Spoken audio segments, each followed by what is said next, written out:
The name of the author of this poem, and darn it if I forgot it, but I didn't acknowledge it. Someone said, A's, because I put it in one of my poems and built all my poetry around it, same beat to Gilligan's Island. And someone said, hey, that guy's already wrote in that thing, here's his name.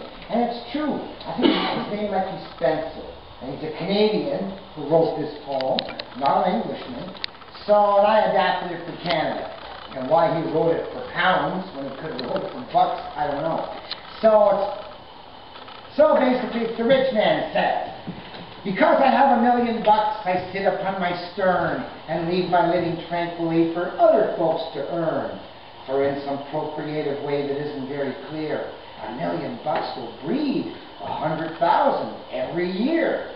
So as I have a healthy hate of economic strife, I mean to stand aloof from it the balance of my life. And yet with sympathy I see the grimy son of toil, and heartily congratulate the tiller of the soil. I like the miner in the mine, the sailor on the sea, because up to 100 grand they sail and mine for me. For me, their toil is taxed unto the annual extent, according to the banker's law that gets me 10%. So get yourself $1 million in any way you can, and leave your future welfare to the noble working man. He'll buy you suits of Harris tweed, an Airedale and a car, your golf clubs and your morning times, your whiskey and cigar. He'll cozily install you in a cottage by a stream, with every modern comfort and a garden that's a dream. Or if your taste be urban, he'll provide you with a flat, secluded from the clamor of the proletariat, with pictures, music, easy chairs, a table of good cheer. A guy can manage nicely on 100 grand a year, and though around you painful signs of industry you view, why should you work when you can have your money work for you?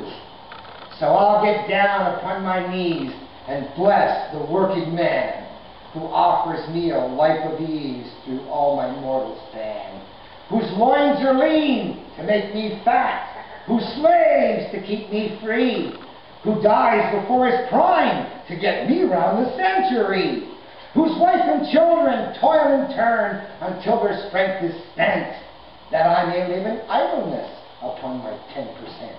And if at times they curse me, why should I feel any blame?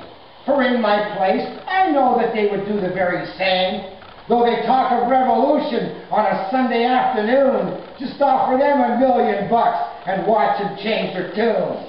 So I'll enjoy my dividends and live my life with zest, and bless the mighty men who first invented interest.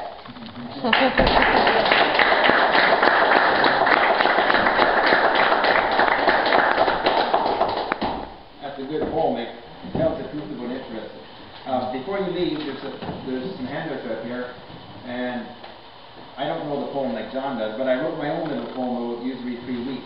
And I would like to say that one next. I don't know it off by memory, so I should read it, okay? It's Usury-free week. It's 2010. Usury-free living can be a reality for women and men. Know that none of us is freed from usury until all of us are freed from usury. It is the usury that afflicts severe economic pain on all debtors who are paying for their creditors' gain. These usury keepers are propelled by ignorance and or greed, while more and more debtors for financial help do plead. Usury-free creatives are leading the way by bartering and trading for work and for play. They create and spend their tokens for free, using IOUs, paper notes, or blips electronically. As locavores, that's local shoppers, they buy local all they can get and save federal dollars to pay off their debt.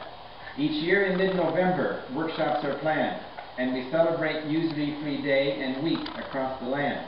People gather in living rooms, kitchens, and community halls. And who's going to change it? Are the guys who benefit most from it? Are they going to change it? To learn what is not taught within conventional learning hall walls. Problems are exposed and solutions addressed. Proven models are suggested to fix up what's messed.